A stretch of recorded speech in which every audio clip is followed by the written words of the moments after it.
Do that. Please and thank you. Hi guys, and welcome to the Healeyverse creations, or welcome back. I'm Katie, and it has been a while since we posted. To be fair, we were intending for our next video to be us talking about our first LARP, but we went to our first LARP and then went to our second. Anyway, you'll hear all about that when that video eventually comes out, but in the meantime, I thought I would bring you a lovely little creation video of something that I made. I made a thing. I made a thing for me, actually. I made this for myself because it was something I wanted. And by that, I mean, I knew I needed more kit for going to a LARP. So, you've actually probably not seen this then. If the video about our LARP is out by the time you watch this, go check that out, because then you can see me actually wearing it, kitted up. I might put some B-roll here at the end when I'm done. This is chaos. It's been so long since I've recorded something. But without further ado, let's get into it.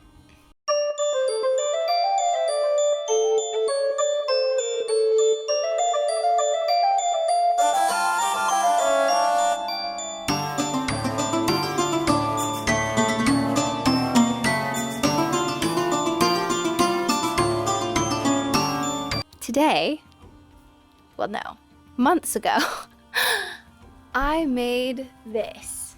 And this, as you can so clearly see, is a leather war skirt. Duh. It's obvious, isn't it? So, I had a couple of firsts with this one, I will be honest.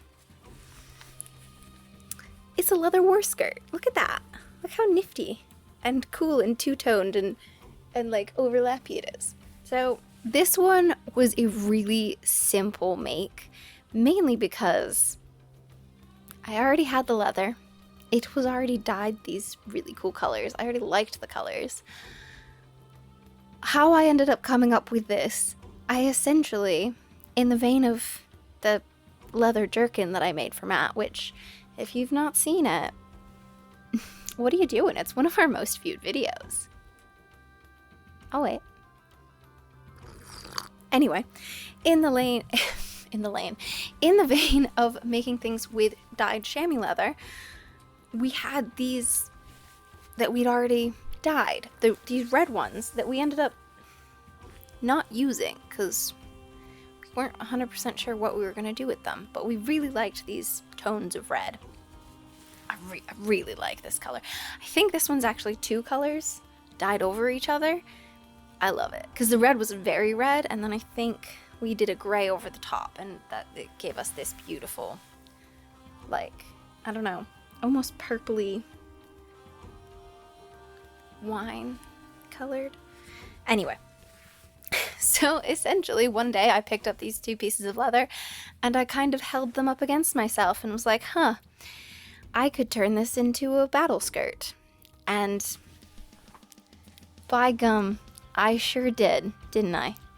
Okay, so I have these two pieces of chamois leather right here, and Matt helped me hold them onto my body where I need them and then mark them with chalk, because again, the same thing I ran into the last time I worked with chamois leather is if you pin it, it'll leave holes. It's not forgiving like woven fabric. So I'm just gonna freehand sew it based on the marks. Here we go. So the main issue I ran into with chamois leather, same with like any leather, except chamois leather is not great for punching. You can't just start poking holes in it because the holes don't close back up. With woven fabrics, when you poke a hole in it, either with pinning or sewing, you're going between threads most of the time.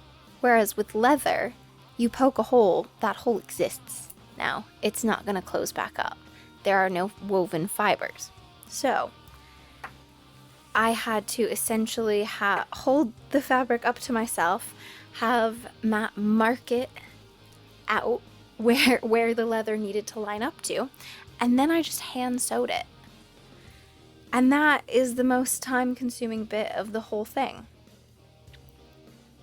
Because of course I did a running stitch, and then I did what we call a reverse running stitch, where I went back so that my stitching is a solid line. Similar as to how it would be from a sewing machine in looks only, not in methodology. But it works. It's what I did on the leather jerkin, and I was really happy with the look that it gave, so I did that. Now, to attach it, obviously I needed something, and I considered doing like a tie cord, which I did also end up working into it, in that because it's a wrap style skirt, I wanted to secure the inner bit of the wrap, and so I added on these little bits of string that we had lying around. I think they were used as like gift wrap of some sort from Christmas, but I'd kept it because I like to keep all kinds of craft related things, and then they came in handy. Look at that. And so I, again, hand sewed them on using thread that was as invisible as I could make it, at least for the one that would be on the outside. And you can hardly see this stitching, so I'm pretty proud of that. Right, so now I've got my 2 pieces of chamois leather stitched together by hand and followed back through to give that continuous look. Now to fasten it, I'm gonna have it be like a wraparound. I think I want to use like a ribbon to tie the very end of the red underneath into the gray, and then I'm gonna put a buckle on. However, this buckle is gold and I don't like gold, so I'm gonna try and sand it first to see if I can get it to like a silvery. If that doesn't work, I'm gonna try painting it. If it does work, I'm still gonna paint it a little bit, but just to make it look more rustic, just do like a black wash. So sanding was an absolute no-go. It did not work to get rid of enough of the gold, so my wonderful husband spray painted it silver for me. So now I get to do the black wash to age it up and make it a little less perfect. Then the last bit, although I might have technically done this before that, it's been a while. I did this pre-LARPing, along with a bunch of other things that you will see. You will see. I say that. It was kind of one other thing, but you will see that, and that was a lot of things. So, anyway, I then got to make my very first strap. If you've seen our videos, you know Matt is like a pro at these. He makes them all the time. I don't. So it was my first time. I kind of guessed on the length I wanted. Width went with the buckle, which Matt spray painted silver for me because I hate gold. And we'd gone and ordered a bunch of gold buckles that we are still trying to use, so we got gold buckles. Anyway, he spray painted it silver, and then I did a dry brush in black just to kind of age it up, and it came out looking splendid, absolutely wonderful. And so essentially I built my buckle strap and sewed that on, and I built my, I don't know, what's the through one called with the holes. One thing I will say, my wonderful husband did all the rivets for me because I am weak, and I was just going to get frustrated with trying to punch these rivets through the 2 layers of leather, because I did 2 layers of leather. I glued them together on the strap to make it nice and durable. This one's folded and less durable, but it's fine because I've now had the opportunity to wear it for 2 separate LARP events, and let me tell you, I love it so much.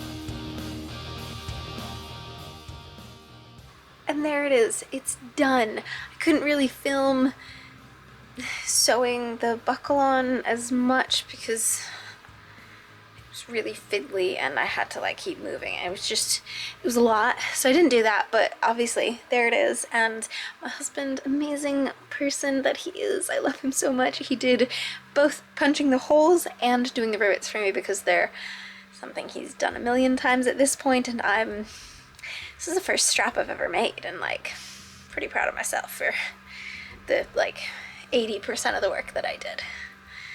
But now back to other me to talk more about it and maybe show you some B-roll.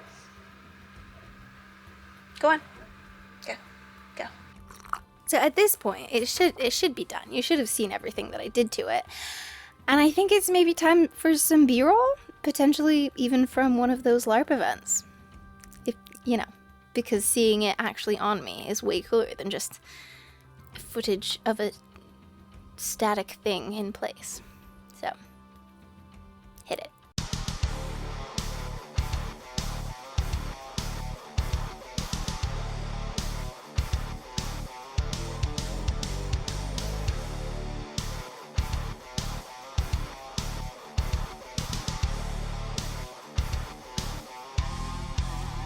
And there you have it. A leather battle skirt, war skirt thing. It was such a simple make, but I think it's become kind of an essential part of my costume, even to the point where we went to the second LARP. I won't tell you much, but I will say I wore more dresses. The first one, it was more leggings with this, but the second one, I wore more dresses because I wanted to. But I wore this over them a couple of times, and it still looked really cool. So I am thrilled. One thing that was pointed out to us that should be fairly obvious is chamois leather is designed to be absorbent. Like, people use it to dry off their cars. So if you are caught in the rain, that is just something to think about. We did end up getting a rainy day, one of the events, but I didn't notice this soaking up much. Granted, it was under my cloak, which did soak up a lot. That's another video. I will be waterproofing it. But other than that, like, this is fantastic. It looks cool. It feels lovely. And I am very pleased with myself. But yeah, that's pretty much it. And at this point, I'm just rambling. So, what did you think? Did you like the video? If you did, make sure you go down and hit like, maybe even subscribe if you haven't already, and turn on notifications so you get notified whenever we post, which is not regularly currently, but it will be again someday, hopefully, maybe. And if you want to see me make another really cool thing that's similar to this but different, you definitely want to be subscribed because I made another thing. And I'm really excited to show you that, but you're gonna have to wait and subscribe. And maybe leave a comment to let me know you're excited about it. What would you have done? Would you have added like a full belt? Would you have built it onto a belt? I really wanted to give it that rustic look. I do still kind of have to belt over it, but it will somewhat sit on my hips on its own. There's room for layers underneath it. It's fine. I might modify it in the future.